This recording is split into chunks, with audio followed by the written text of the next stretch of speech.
Mensagem rápida: se está gostando das nossas postagens, por favor, nos ajude curtindo e comentando sobre sua experiência em nosso canal. Por mais que este áudio tenha vindo da internet, invisto algumas horas editando, para trazer a melhor experiência possível ao usuário final. Entendo que é uma troca justa. Trarei sempre o melhor áudio possível, e a melhor qualidade de forma geral. Desde já, muito obrigado mesmo por sua contribuição. Agora vamos a mais um audiolivro de qualidade. Capítulo 9. Em ação. Gostaria de poder dizer que adquirir riqueza foi fácil, mas não foi. Para responder à pergunta, como começo? Apresento o processo pelo qual passei dia a dia. É realmente fácil encontrar bons negócios, garanto isso. É como andar de bicicleta, depois de algumas peripécias, vira um passeio. Mas quando se trata de dinheiro, a determinação para ultrapassar a fase das peripécias é uma decisão pessoal. Descobrir negócios únicos na vida de milhões de dólares exige que convoquemos nosso gênio financeiro. Acredito que em cada um de nós reside um gênio financeiro. O problema é que ele está adormecido, esperando ser despertado. Está adormecido porque nossa cultura nos educa para acreditar que o amor ao dinheiro é a raiz de todos os males. Ela nos incentiva a aprender uma profissão para que possamos trabalhar pelo dinheiro, mas não nos ensina a fazer o dinheiro trabalhar para nós. Ela nos ensina a não nos preocupar com o nosso futuro financeiro, que o governo ou a empresa cuidarão de nós quando chegar o dia da aposentadoria. Contudo, são nossos filhos formados no mesmo sistema de ensino que acabarão pagando por ela. A mensagem é trabalhar arduamente, ganhar e gastar o dinheiro, e quando ele faltar, sempre poderemos tomar emprestado. Infelizmente, 90% do mundo ocidental aceita essa teoria simplesmente porque é mais fácil encontrar um emprego e trabalhar pelo dinheiro. Se você não faz parte dessa massa, eu lhe mostrarei os 10 passos para despertar seu gênio financeiro. São simplesmente os passos que eu segui. Se quiser tentar alguns deles, ótimo. Se não, escolha os seus. Seu gênio financeiro é suficientemente esperto para desenvolver sua própria lista. Falando no Peru com um garimpeiro de 45 anos, eu lhe perguntei por que ele tinha tanta confiança em encontrar uma mina de ouro. Ele respondeu: há ouro em todo lugar. A maioria das pessoas não está treinada para vê-lo. E eu diria que isso é verdade. Quanto a imóveis, posso sair qualquer dia e achar 4 ou 5 bons negócios em potencial, onde uma pessoa comum não encontra nada. Mesmo procurando no seu bairro, a razão é que ela não dedica tempo para desenvolver seu gênio financeiro. Os 10 passos a seguir são um processo que pode ajudá-lo a desenvolver os poderes que Deus lhe deu, poderes que só você pode controlar. 1. Preciso de uma razão maior do que a realidade. O poder do espírito. Se você perguntar à maioria das pessoas se elas desejariam ser ricas ou financeiramente independentes, elas responderão sim. Mas então caem na realidade. A estrada parece demasiadamente longa, com muitas montanhas a escalar. É mais fácil trabalhar pelo dinheiro e colocar o que sobra nas mãos do corretor. Certa vez conheci uma jovem que sonhava participar da equipe olímpica de natação dos Estados Unidos. Ela acordava todos os dias às 4 horas para treinar durante 3 horas antes de ir à faculdade. Ela não ia a festas com os amigos nas noites de sábado. Ela tinha que estudar para obter notas altas como todo mundo. Quando lhe perguntei o que a levava a essa ambição e a esse sacrifício sobre-humano, ela simplesmente respondeu: faço isso por mim mesma e pelas pessoas que amo. É o amor que me leva a superar obstáculos e sacrifícios. Uma razão ou um propósito é uma combinação de alguns quero e alguns não quero. Quando as pessoas me perguntam qual a razão que me levou a querer ser rico, digo que foi a combinação profunda e emocional dos quero e não quero. Listarei alguns. Primeiro, os não quero, pois são eles que criam os quero. Não quero trabalhar a vida inteira.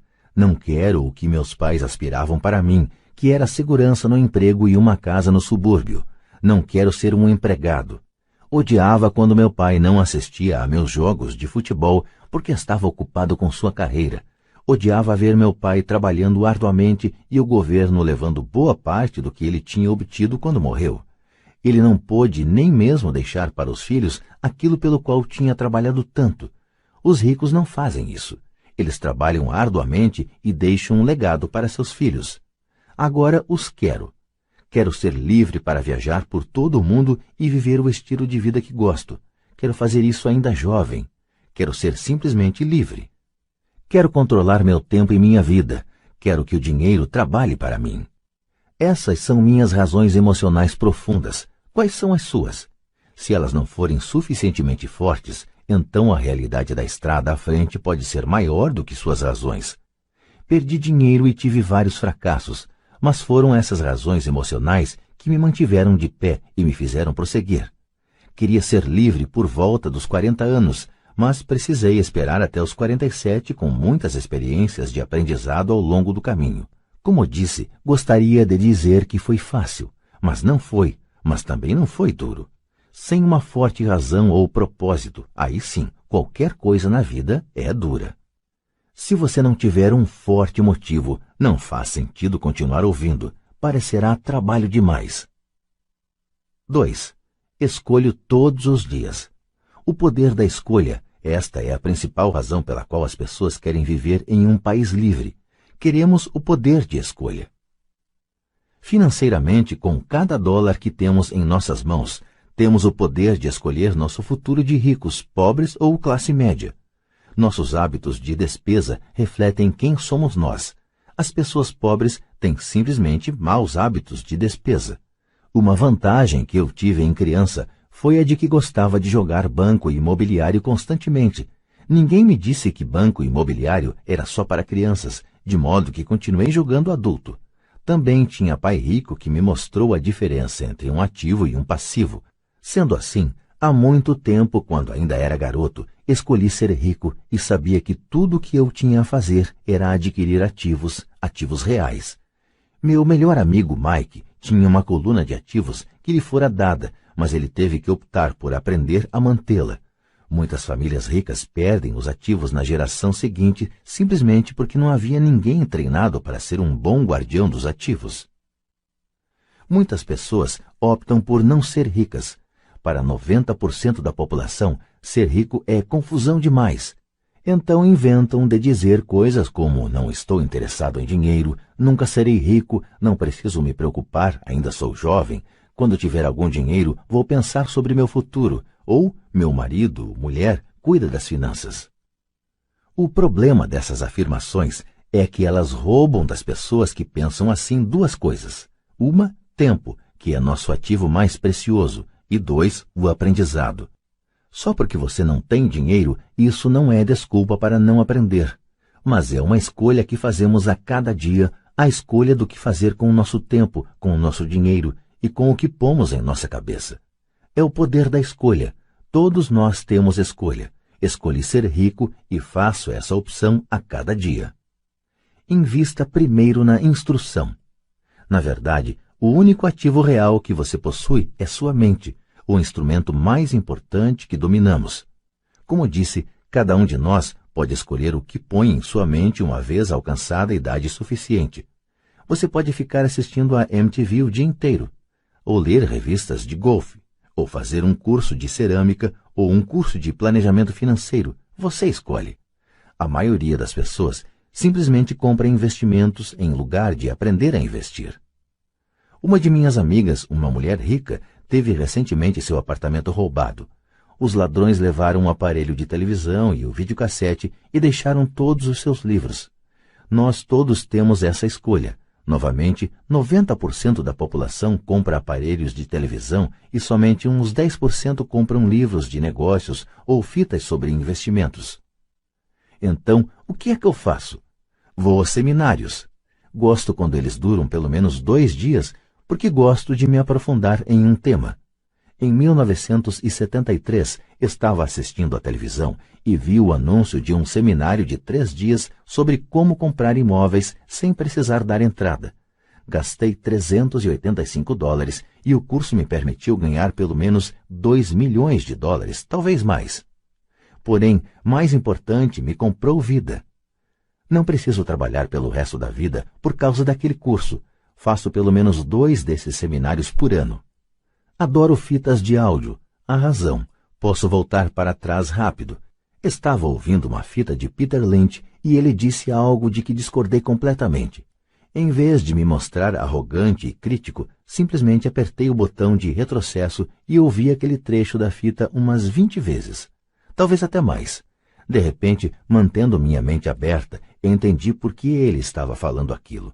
Foi como uma mágica. Senti como se tivesse uma janela para a mente de um dos maiores investidores do nosso tempo. Ganhei uma tremenda profundidade e percepção dos vastos recursos de seu conhecimento e de sua experiência. Resultado líquido. Ainda tenho minha velha maneira de pensar e tenho a forma de Peter de ver o mesmo problema ou situação. Tenho 2 pensamentos em vez de um. Mais de uma forma de analisar um problema ou tendência, e isso não tem preço. Hoje me pergunto muitas vezes, como Peter Lynch faria isso? Ou Donald Trump? Ou Warren Buffett? Ou George Soros? A única maneira pela qual posso acessar seu vasto poder mental é sendo suficientemente humilde para ler ou ouvir o que eles têm a dizer. Pessoas arrogantes e críticas são muitas vezes pessoas com baixa autoestima, que têm medo de assumir riscos. Veja, se você aprender algo novo, terá que errar a fim de entender totalmente o que aprendeu. Se você ouviu até aqui, a arrogância não é um de seus problemas. Pessoas arrogantes raramente leem ou compram fitas. Por que elas o fariam? Elas são o centro do universo.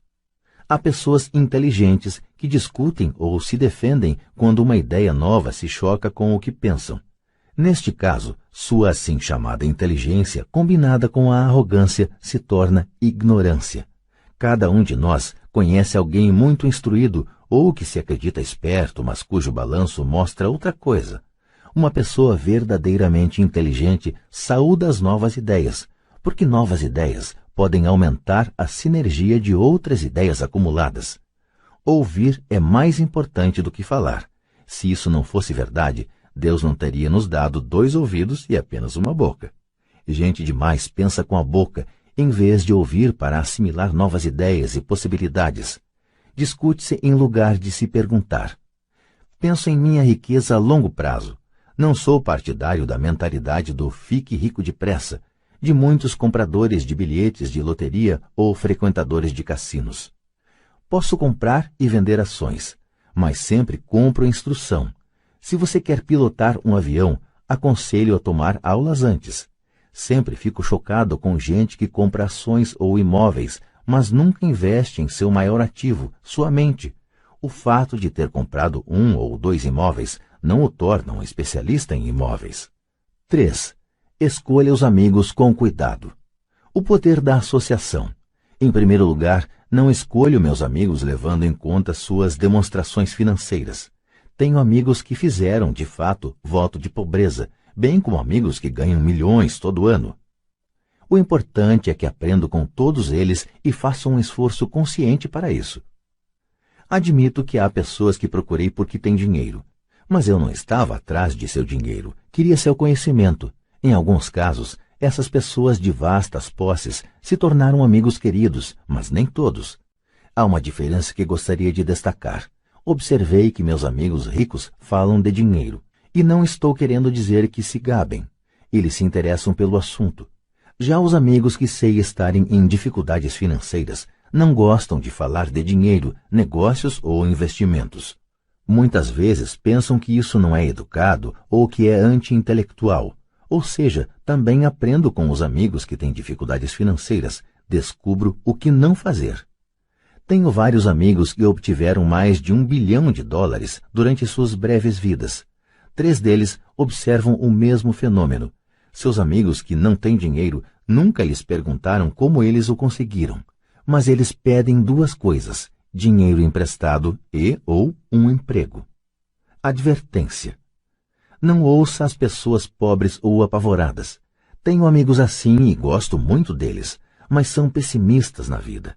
Quando se trata de dinheiro, especialmente em investimentos, o céu está sempre caindo. Eles sempre sabem por que as coisas não funcionam. O problema é que as pessoas as ouvem, mas aqueles que aceitam cegamente essas informações pessimistas são também pessimistas. E como diz o velho ditado, galinhas da mesma plumagem concordam entre si.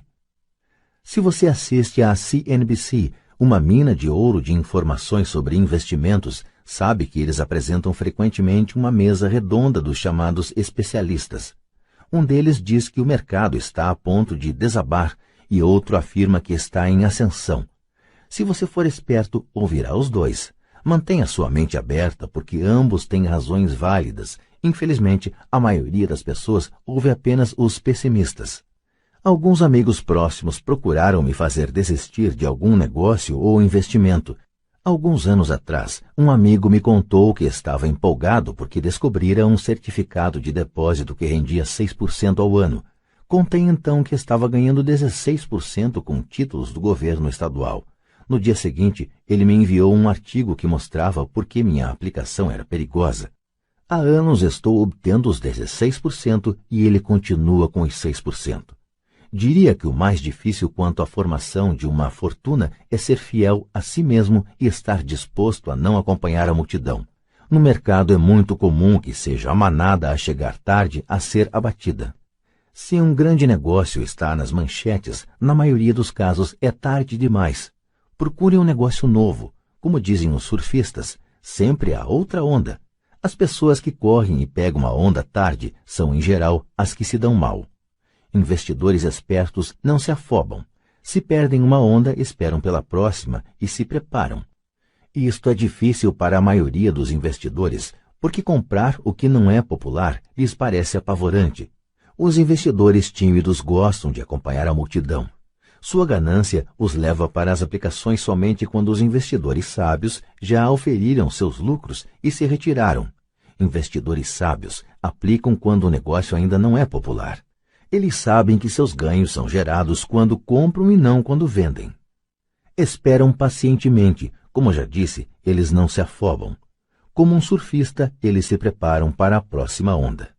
Tudo é insider trading. Há formas de insider trading que são ilegais e outras que são legais.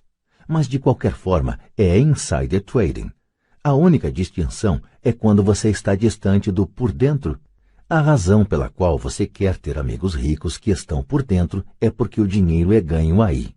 É informação fabricada. Você quer saber quando haverá a próxima subida, entrar e sair antes da queda seguinte. Não estou dizendo para fazer nada ilegal, mas quanto mais cedo você souber, maiores são as chances de lucro com o risco mínimo. Para isso existem os amigos, e isso é inteligência financeira. 4. Domine uma fórmula e então aprenda outra. O poder do aprendizado rápido. Para fazer o pão, todo padeiro segue uma receita, mesmo que esta só exista em sua cabeça. O mesmo se pode dizer quanto a ganhar dinheiro. Por isso, na gíria, o dinheiro é muitas vezes chamado de massa. Muitos de nós já ouvimos a expressão, você é o que você come. Eu tenho uma variação, você se torna o que você estuda. Em outras palavras, seja cuidadoso com o que você estuda e aprende, porque sua mente é tão poderosa que você se torna aquilo que você põe em sua cabeça. Por exemplo, se você estuda culinária, você tende a ser cozinheiro. Se você não quer continuar sendo cozinheiro, precisará estudar outra coisa, digamos um professor. Depois de estudar para o magistério, você muitas vezes se torna professor, e assim por diante. Escolha cuidadosamente o que você estuda. Quando se trata de dinheiro, as massas têm uma fórmula básica aprendida na escola. E essa é, trabalhe pelo dinheiro.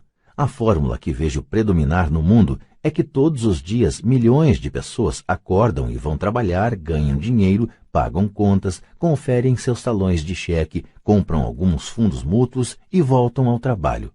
Essa é a fórmula ou receita básica. Se você está cansado do que está fazendo ou se não ganha o suficiente, é simplesmente o momento de mudar a fórmula com a qual você ganha dinheiro. Quando eu tinha 26 anos, fiz um curso de fim de semana chamado Como Comprar Imóveis Executados Judicialmente. Aprendi a fórmula. O passo seguinte foi ter a disciplina para pôr em ação o que eu tinha aprendido. É aí que a maioria das pessoas para. Durante 3 anos, enquanto eu trabalhava na Xerox, passava minhas horas de folga aprendendo a arte de comprar imóveis executados. Ganhei vários milhões de dólares usando essa fórmula, mas hoje isso é muito lento e há muita gente que faz o mesmo. Então, depois de ter dominado a fórmula, passei a procurar outras fórmulas. Em muitos dos casos, não usei de forma direta a informação que obtive, mas sempre aprendi algo novo. Já fiz cursos destinados a corretores especializados em derivativos, um curso de negociação de opções de commodities e um curso sobre a ciência do caos. Neste, estava fora de meu ambiente, em uma sala cheia de gente com doutorado em física nuclear e ciência espacial.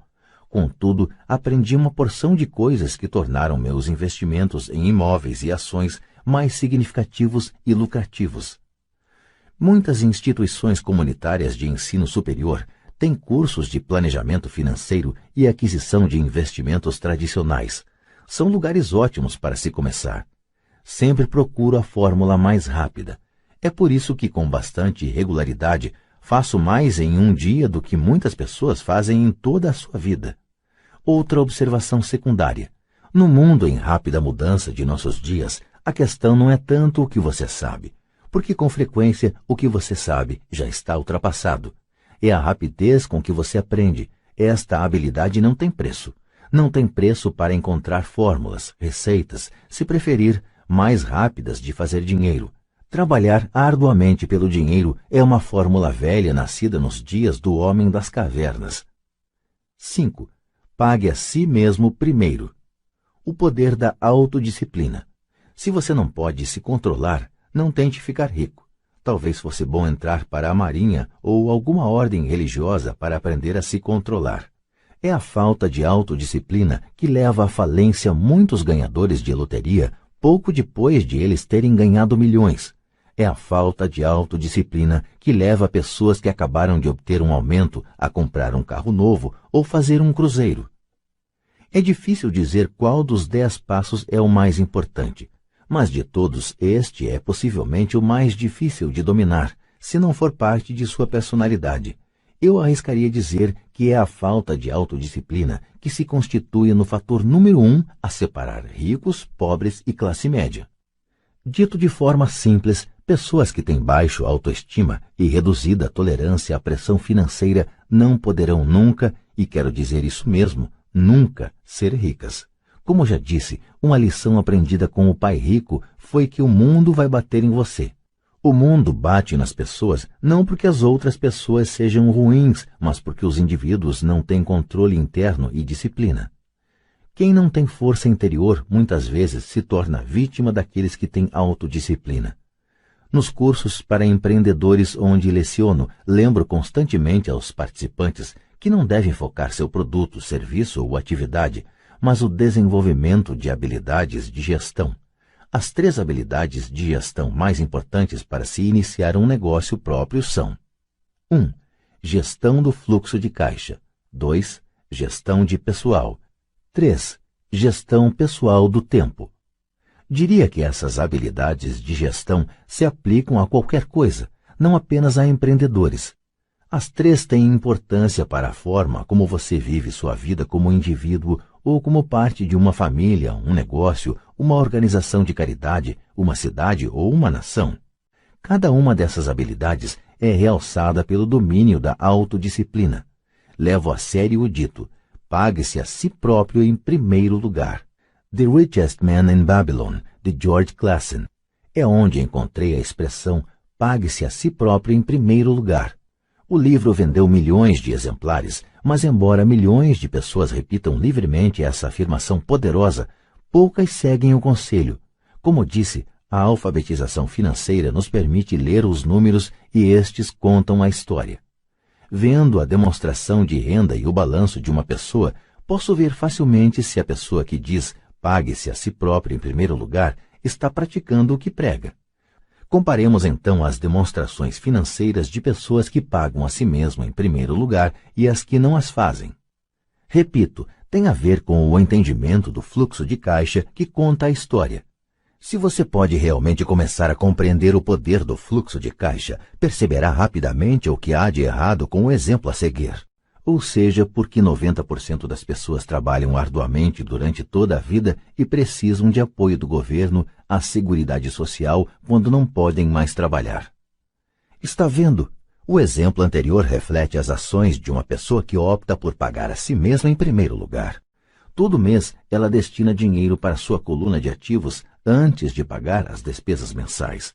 Embora milhões de pessoas tenham lido o livro de Classen e entendido a expressão pague-se a si próprio em primeiro lugar, na verdade, elas o fazem em último lugar.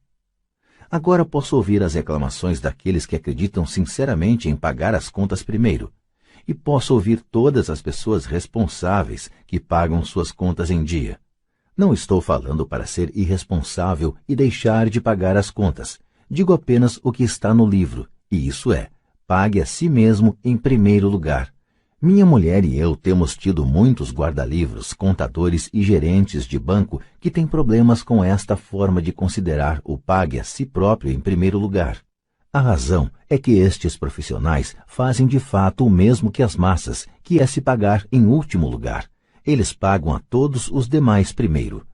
Em certos meses, quando por qualquer razão o fluxo de caixa é bem menor do que minhas contas, eu pago a mim mesmo em primeiro lugar. Meu contador gritou em pânico: eles vão pegar o senhor? A Receita vai colocar o senhor na cadeia. O senhor vai acabar com sua capacidade de tomar crédito. Vão cortar a eletricidade. Ainda assim, pago a mim mesmo em primeiro lugar. Por quê? Perguntará você. Porque esse é todo o sentido da história de The Richest Man in Babylon. O poder da autodisciplina e o poder da força interior. Garra, num linguajar mais popular. É como o pai rico me ensinou no primeiro mês em que trabalhei para ele. A maioria das pessoas permite que o mundo bata nelas. O cobrador liga e diz: paga ou então? Aí você deixa de pagar a si próprio. Um vendedor diz: ponha no cartão. Seu corretor imobiliário diz para você ir em frente porque o governo permite dedução do imposto de renda da hipoteca de sua casa. É disso tudo que o livro trata. Ter a garra para ir contra a maré e enriquecer. Você pode não ser fraco, mas quando se trata de dinheiro, muitos balançam. Não estou falando para ser irresponsável. Não dou muito valor aos cartões de crédito e às facilidades de empréstimo porque quero pagar a mim primeiro. A razão pela qual minimizo minha renda é porque não quero entregá-la ao governo. É por isso, como sabem os que assistiram a meu vídeo The Secrets of the Rich, que minha renda se origina em minha coluna de ativos por meio de uma sociedade anônima em Nevada. Se eu trabalhar pelo dinheiro, o governo o pega. Embora pague minhas contas por último, tenho suficiente astúcia financeira para não me colocar em uma situação enrolada. Não gosto de dívidas de consumo. Na verdade, tenho passivos que são mais altos do que os de 99% da população, mas não pago por eles, outros o fazem. Eles são chamados locatários. O principal, então, para se pagar a si próprio em primeiro lugar, é começar por não se endividar. Apesar de pagar minhas contas por último, me organizo para ter apenas pequenas contas sem importância que terei que pagar. Quando eventualmente estou num aperto, ainda assim pago primeiro a mim mesmo. Deixo que os credores e até o governo gritem. Gosto quando eles ficam zangados. Por quê? Porque eles me fazem um favor. Eles me inspiram a sair e criar mais dinheiro. Continuo pagando a mim mesmo primeiro, invisto o dinheiro e deixo os credores gritarem. Em geral, acabo, de qualquer forma, pagando logo. Minha mulher e eu temos excelente crédito, só que não cedemos à pressão e não gastamos nossa poupança ou liquidamos ações para pagar dívidas de consumo. Isso não é muito inteligente do ponto de vista financeiro. Portanto, a resposta é: 1. Não se endivide demais. Mantenha suas despesas reduzidas. Forme seus ativos primeiro. Então, compre uma casa maior ou um carro grande. Ficar preso na corrida dos ratos não é inteligente. 2. Quando apertado de dinheiro, não se afobe e não gaste suas poupanças ou investimentos. Use a pressão para inspirar seu gênio financeiro a descobrir novas formas de ganhar mais dinheiro e então pague as contas. Você terá aumentado sua habilidade de ganhar mais dinheiro, bem como sua inteligência financeira. Assim, muitas vezes tive problemas financeiros e usei meu cérebro para criar mais renda, enquanto defendia firmemente meus ativos. Meu contador gritava e procurava cobertura, mas eu parecia um bom soldado de cavalaria defendendo o forte, ativos. Pessoas pobres têm hábitos pobres. Um mau hábito comum é chamado inocentemente de meter a mão na poupança. Os ricos sabem que as poupanças só são usadas para criar mais dinheiro, não para pagar contas. Sei que isso parece cruel, mas, como já disse, se não for internamente resistente, o mundo vai sempre bater em você. Se é do tipo que não gosta de pressão financeira, então descubra uma fórmula que funcione para você. Uma boa fórmula é cortar despesas, pôr o dinheiro no banco e pagar mais do que o necessário em imposto de renda, aplicar em fundos mútuos seguros e esperar sempre resultados médios. Mas isto viola a regra do pague a si mesmo em primeiro lugar. Este princípio não estimula o autossacrifício ou a abstinência financeira. Não significa pagar a você mesmo primeiro e passar fome. A vida foi feita para ser desfrutada. Se você conjura seu gênio financeiro, pode ter todas as coisas boas da vida, enriquecer e pagar contas, sem se sacrificar. E isso é inteligência financeira. 6. Pague bem a seus corretores. O poder do bom conselho. Muitas vezes vejo pessoas colocando um cartaz na frente de casa. Proprietário vende. Ou vejo na televisão muita gente se anunciando como corretor de desconto. Pai rico me ensinou a fazer exatamente o contrário. Ele acreditava que os profissionais deviam ser bem pagos e eu adotei a mesma política. Hoje tenho a meu serviço advogados, contadores, corretores de imóveis e de ações caros.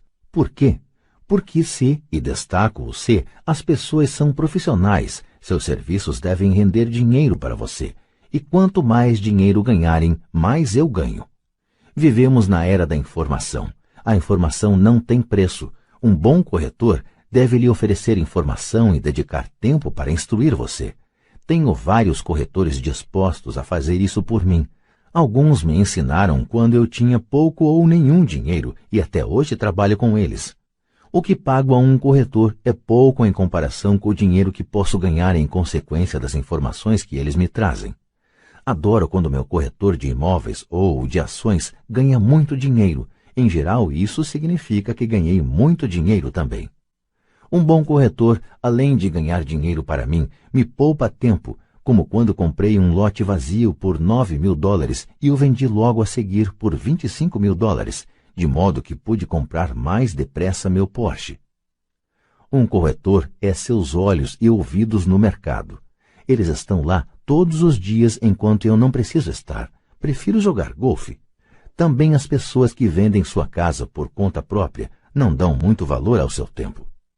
Por que eu iria querer deixar de gastar alguns dólares quando posso empregar esse tempo para ganhar mais dinheiro ou para estar com aqueles que amo? O que acho engraçado é como tantas pessoas pobres e de classe média insistem em dar gorjetas de 15% a 20% nos restaurantes por um mau serviço e reclamam de pagar a um corretor algo entre 13% e 7%. Elas gostam de dar gorjeta a pessoas que figuram na coluna da despesa e maltratam as que estão na coluna dos ativos. Isso não é inteligente do ponto de vista financeiro. Nem todos os corretores são iguais. Infelizmente, em sua maioria, são apenas vendedores.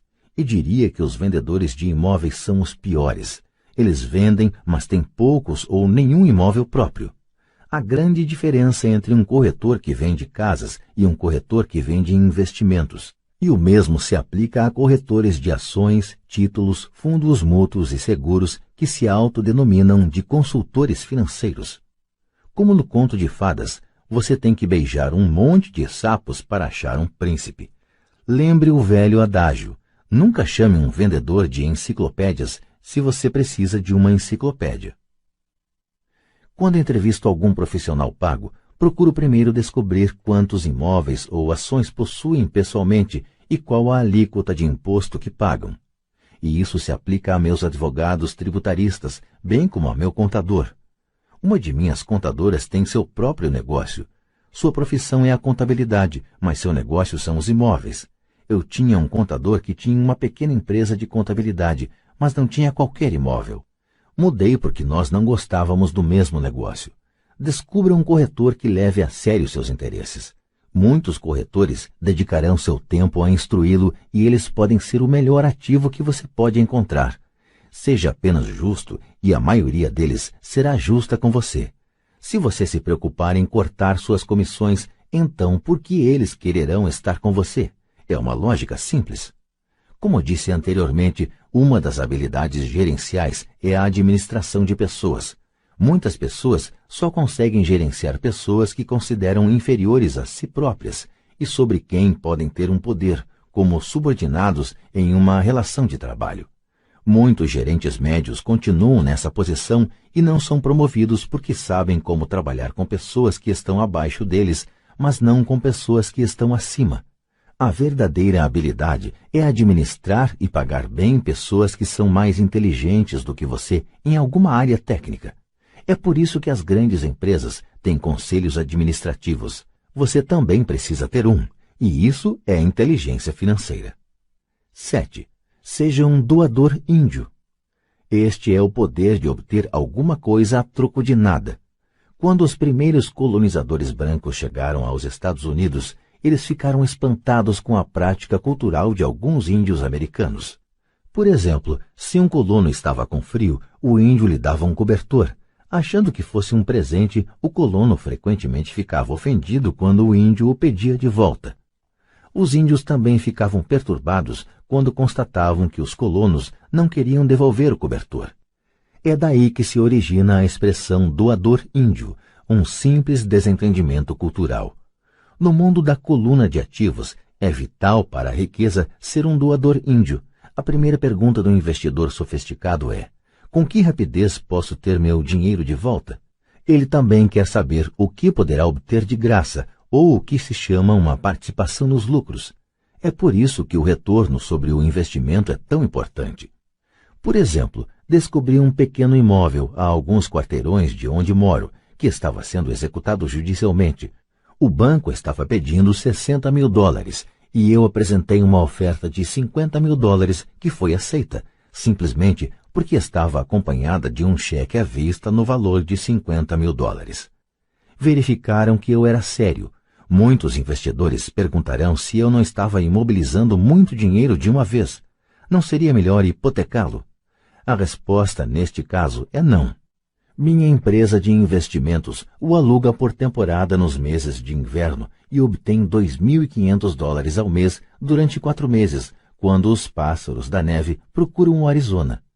Fora da temporada de férias, seu aluguel é de apenas $1.000 mensais. Em cerca de 3 anos, consegui meu dinheiro de volta.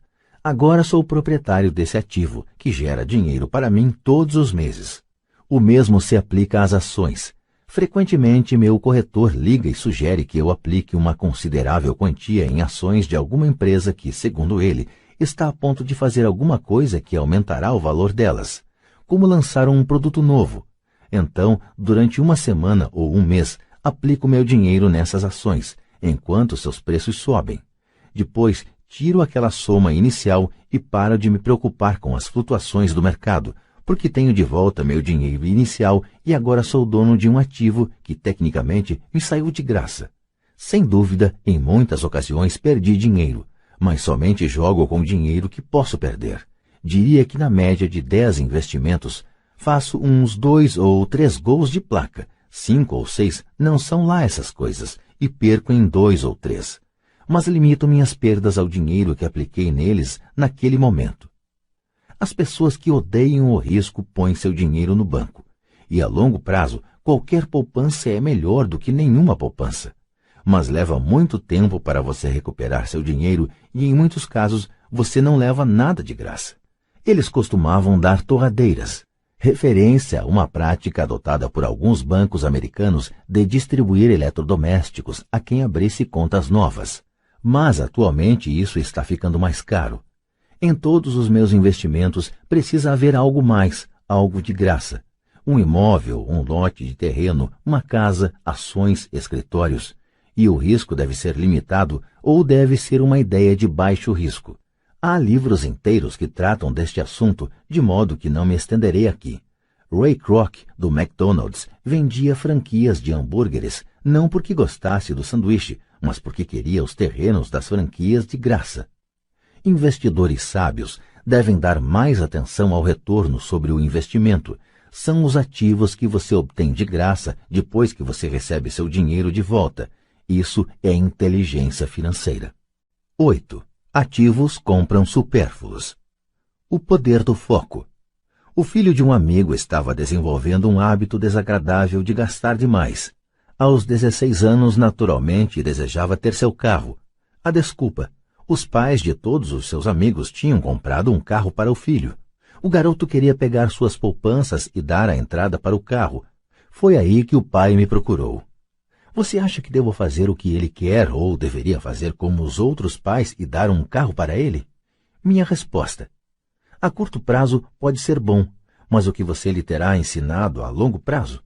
Você não pode usar seu desejo de ter um carro e incentivar seu filho a aprender alguma coisa? De repente, se acendeu uma luz e ele foi correndo para casa. 2 meses depois, voltei a encontrar meu amigo. Seu filho já está com o carro? Perguntei. Não, mas lhe dei $3.000 para comprar o carro. Falei para ele usar meu dinheiro e em lugar do seu dinheiro reservado para a universidade. Você foi bastante generoso, respondi. Nem tanto. O dinheiro veio acompanhado de uma condição. Segui sua orientação para usar seu desejo por um carro como incentivo para que aprendesse alguma coisa. E qual foi a condição? Perguntei. Bom, primeiro voltamos a jogar seu cash flow. Jogamos e tivemos uma longa discussão sobre o uso sábio do dinheiro. Fiz para ele uma assinatura do Wall Street Journal e comprei alguns livros sobre mercado de ações. E daí? Indaguei. O que fez? Falei que os $3.000 eram dele, mas que ele não poderia comprar o carro direto. Ele deveria usar o dinheiro para comprar e vender ações, achar seu próprio corretor, e quando tivesse ganho $6.000, metade ele poderia usar para comprar o carro, e o resto devia colocar na poupança para pagar a faculdade. E o resultado? Continuei. Bem, teve sorte nos primeiros negócios, mas daí a pouco perdeu tudo. Então começou a ficar interessado de verdade. Hoje ainda lhe faltam uns $2.000 e está mais interessado ainda. Leu todos os livros que dei e pegou outros na biblioteca.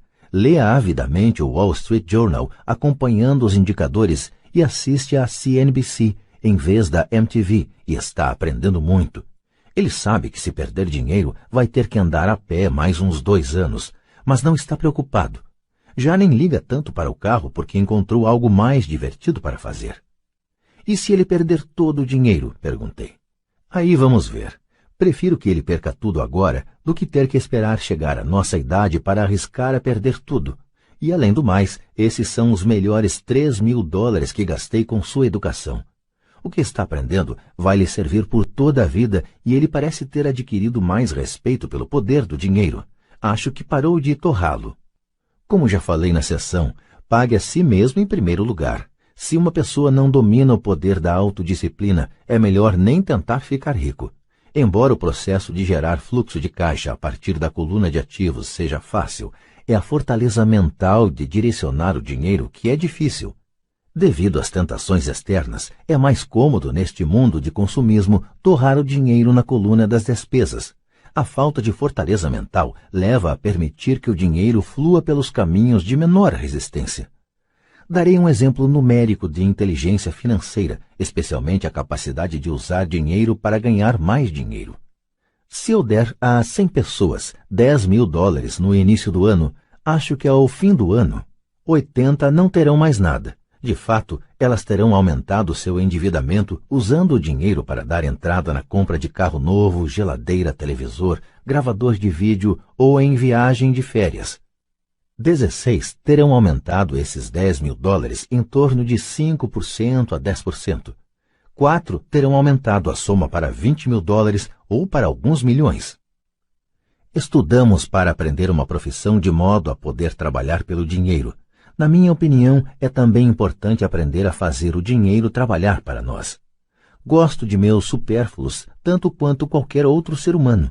A diferença é que algumas pessoas compram seus supérfluos em prestações. É a armadilha de querer imitar o vizinho. Quando eu quis comprar um Porsche, o caminho mais fácil foi procurar o gerente do banco e conseguir um financiamento. Em lugar de me preocupar com a coluna do passivo, decidi me concentrar na coluna dos ativos. Como de hábito, empreguei meu desejo de consumir para me inspirar e motivar meu gênio financeiro a investir. Constantemente nos preocupamos em obter as coisas que desejamos em vez de nos concentrarmos em criar dinheiro.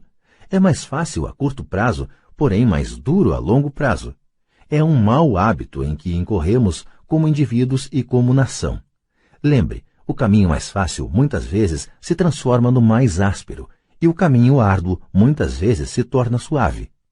Quanto mais cedo você se disciplinar e aqueles que ama para dominar o dinheiro, tanto melhor. O dinheiro é uma força poderosa.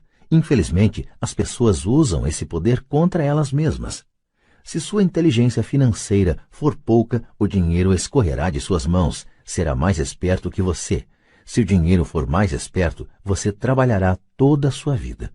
Para ser o senhor do dinheiro, você precisa ser mais esperto do que ele. Então o dinheiro fará o que você mandar. Ele lhe obedecerá. Em vez de ser escravo, você será o senhor. Isso é inteligência financeira. 9. A necessidade de heróis. O poder do mito. Quando eu era garoto, admirava profundamente Willie Mays, Hank Aaron e Yogi Berra. Eles eram meus heróis. Quando garoto, jogando no beisebol infantil, queria ser como eles. Seus cartões de beisebol eram meu tesouro. Queria saber tudo a respeito deles. Conhecia suas estatísticas, suas jogadas, quanto ganhavam e como tinham ascendido aos times profissionais. Queria saber tudo porque queria ser como eles. Quando aos 9, 10 anos de idade pulava para arremessar ou apanhar a bola, não era eu, era Yogi ou Hank. É uma das formas mais poderosas de aprender que frequentemente esquecemos ao chegar à idade adulta. Perdemos nossos heróis, perdemos nossa ingenuidade. Hoje, observo os garotos jogando beisebol perto de casa. Na quadra, não é o Joãozinho, é Michael Jordan, Sir Charles ou Clyde. Copiar ou emular heróis é um aprendizado poderoso. É por isso que quando alguém como O.J. Simpson cai em desgraça, há um clamor tão grande. É mais do que um simples julgamento, é a perda de um herói, alguém com quem crescemos, que observamos e quisemos imitar. De repente, precisamos nos livrar dessa pessoa. Quando cresci, encontrei novos heróis. Tenho heróis como Peter Jacobsen, Fred Couples e Tiger Woods. Imito suas jogadas no golfe e faço o possível para ler tudo a respeito deles. Também tenho heróis como Donald Trump, Warren Buffett, Peter Lynch, George Soros e Jim Rogers.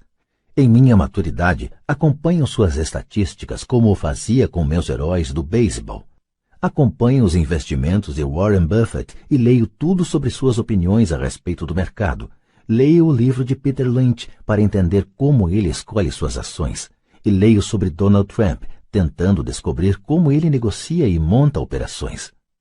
Da mesma maneira que não era eu no campo de beisebol, quando estou no mercado ou fechando um negócio, estou agindo subconscientemente com a ousadia de Trump. Ou, ao analisar uma tendência, procuro pensar em como Peter Lynch o faria. Tendo heróis, me aproprio de uma fonte imensa de gênio em estado puro. Mas heróis fazem mais do que simplesmente inspirá-lo. Heróis fazem com que as situações pareçam fáceis. Ao fazer parecerem fáceis, nos convencem a querer ser como eles. Se eles conseguiram, eu também posso. Quando se trata de investimentos, há gente demais para complicar. Procure heróis que façam as situações parecerem fáceis. 10. Ensina e receberás. O poder da doação. Ambos os meus pais eram mestres. Pai Rico me ensinou uma lição que me acompanha toda a vida, e essa foi a necessidade de ser caridoso ou de doar. Meu pai instruído doava muito na forma de tempo ou conhecimento, mas quase nunca doava dinheiro. Como já mencionei, ele costumava dizer que doaria quando tivesse algum dinheiro sobrando, só que raramente sobrava algum dinheiro. Pai Rico doava tanto dinheiro quanto ensinamentos. Ele acreditava firmemente na troca. Se você deseja algo, primeiro você precisa dar, dizia sempre. Quando tinha pouco dinheiro, ele simplesmente doava dinheiro à igreja ou alguma instituição de caridade. Se eu tivesse de passar apenas uma única ideia para você, seria esta. Sempre que você sentir falta ou escassez de alguma coisa, doe antes o que você quer e isso retornará para você aos montes. Isso é verdadeiro para dinheiro, sorrisos, amor, amizade. Sei que muitas vezes isso é a última coisa que se deseja fazer, mas para mim sempre funcionou. Apenas confio em que o princípio da reciprocidade funciona e dou o que desejo. Se quero dinheiro, dou dinheiro e ele volta multiplicado. Se desejo vendas, ajudo alguém a vender e as vendas aparecem para mim. Se desejo contatos, ajudo alguém a obter contatos. E como num passe de mágica, os contatos vêm para mim. Há muitos anos ouvi algo assim. Deus não precisa receber, mas os homens precisam doar. Pai Rico dizia com frequência, os pobres são mais gananciosos do que os ricos.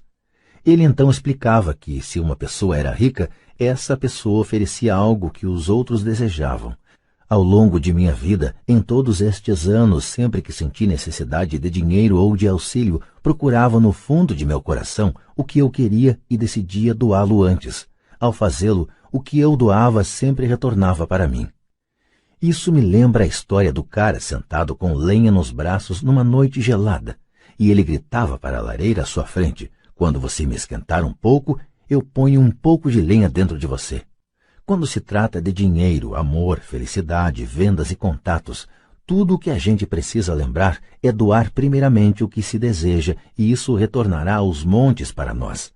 Muitas vezes, apenas o processo de refletir sobre o que você deseja e como você o poderia doar para alguém desencadeia uma torrente de generosidade. Sempre que sinto que as pessoas não estão sorrindo para mim, simplesmente começo a sorrir e a cumprimentar. E como por milagre, de repente há mais gente sorrindo à minha volta. É verdade que seu mundo é apenas um espelho de você. Por isso digo, ensina e receberás. Descobri que quanto mais sinceramente ensino aos que estão desejosos de aprender, tanto mais aprendo. Se você quer aprender sobre dinheiro, ensine a alguém. Uma torrente de novas ideias e distinções mais sutis surgirá. Houve momentos em que doei e nada retornou ou em que o que recebi não era o que eu desejava. Mas depois de refletir e examinar minha alma, concluí que em vez de doar por doar, eu estava doando para receber. Meu pai ensinava a professores e se tornou mestre dos mestres. Pai Rico sempre ensinava aos jovens seu jeito de fazer negócios. Em retrospecto, foi a generosidade deles com o que eles sabiam que os fez melhores. Há neste mundo poderes muito mais fortes do que nós. Você pode chegar lá por si mesmo, mas chegará mais rápido com o auxílio dos poderes superiores. Tudo de que precisa é ser generoso com o que você tem e os poderes superiores serão generosos com você.